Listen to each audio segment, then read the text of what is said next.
talk about who has a new favourite book? Because that would be me.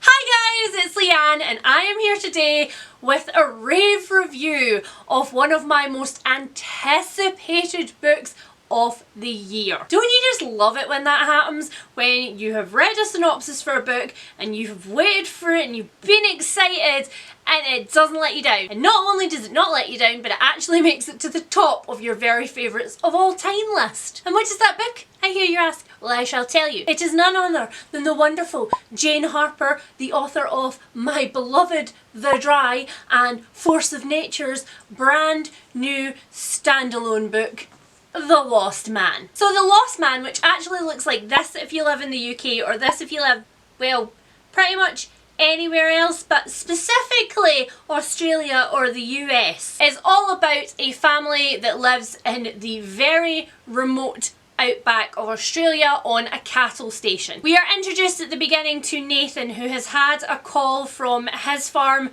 to come to his brother Cam's farm, where Cam's body has been found at an old grave in the middle of their property, literally in the middle of nowhere. Cam is somebody who has been raised in the outback, he knows the conditions, and yet for some reason he has walked away from a fully stocked car with no water and no shade, and he has died. And the whole book really centres around the question of why. Did Cam commit suicide even though he is the person least likely to do that amongst his friends and family? Or was there foul play even though there is absolutely zero indication of any kind of tampering with his body before or after death? There are so many things in this book that I loved, but the very first thing that I want to mention is my absolute love of place as a character, and Jane Harper just does that in her books so well. In The Lost Man, we are in the outback, and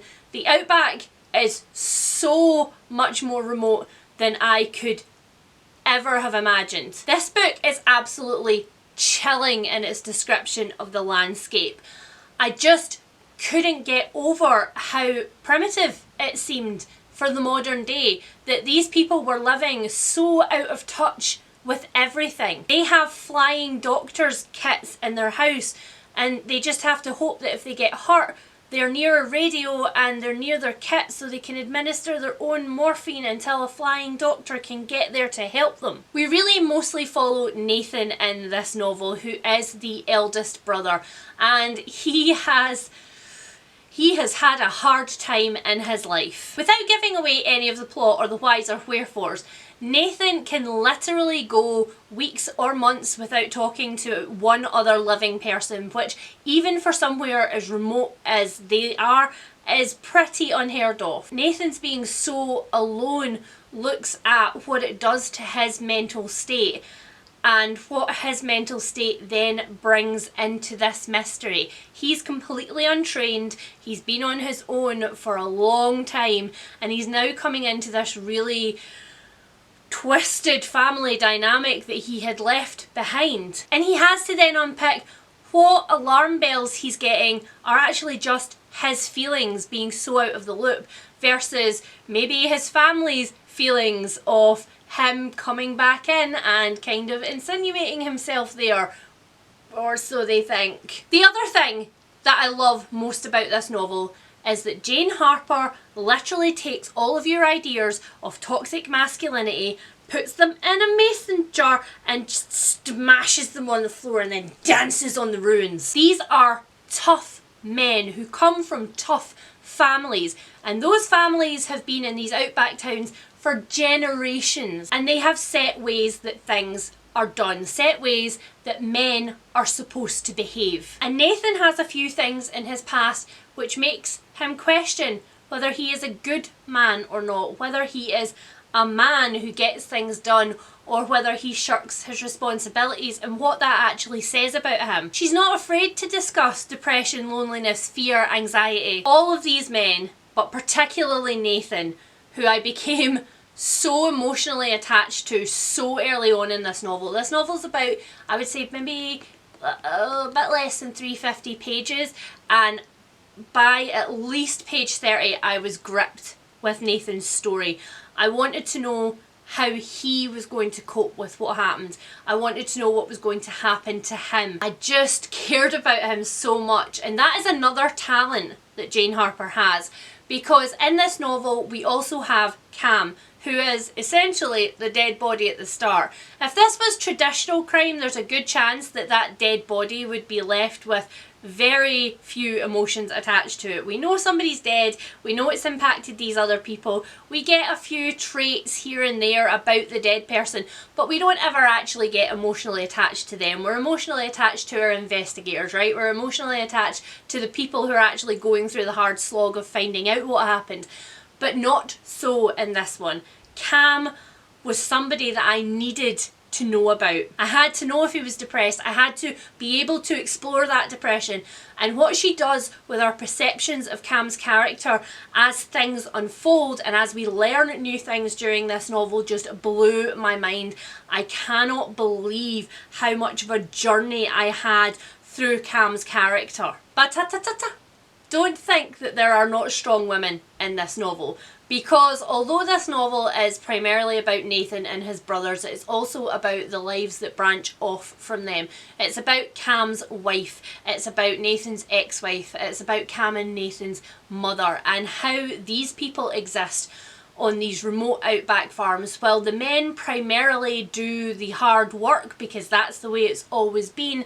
But that doesn't mean to say that they don't work hard themselves, and Jane Harper is very clear in showing us all of the ways that these women work incredibly hard for their place in this society. There are also two little kids in here who are both girls, and I find it so interesting that these little kids, who were Cam's daughters, have such a role to play in this environment. They are so young, but it does not matter, because they are the future of this family. They are the future of this outback cattle station, and everything is theirs now.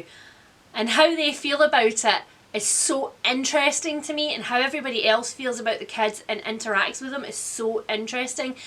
There are very few authors that I read right now who do the Agatha Christie thing so well. So I call the Agatha Christie thing that quality that a writer has when they are able to individualise every single character all the way through the book. As soon as they step on the page, you know exactly who they are, you can recognise them by their name, despite, you know, the fact that it might be a cast of many people, and you care about them. And it's not just through a few dropped in characteristics, but you get the impression of their whole personality in very little, and that was what I was like with these girls. I very quickly latched on to how charismatic they were, and I cared so badly. I cared so badly. And that's another thing that I really like, is that there is no absent parenting in this novel. And a lot of the times I find, especially in crime and thriller novels, there's a lot of absent parenting.